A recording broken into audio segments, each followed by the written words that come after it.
we reported last night, 94 inmates at the Loxley work release facility have tested positive for COVID-19, all in one day. The state is not saying exactly when the test results came back, but felt it necessary to inform the public about the cases, which are both symptomatic and asymptomatic. NBC 15's James Gordon has more on what's being done to get this outbreak under control.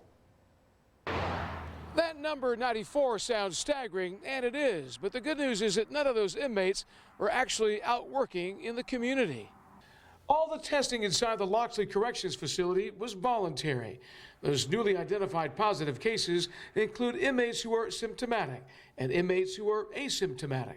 The Alabama Department of Corrections says the infected inmates have not been on work release detail and out in the public since March.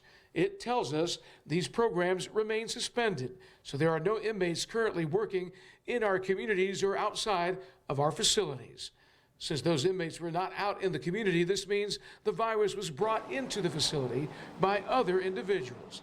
Dr. Karen Landers is with the Department of Health. More importantly, now that the department has specifically, the Department of Corrections, as I understand, has specifically and continues to specifically do some testing, I think this will be another very important measure to continue to reduce spread in a congregate setting.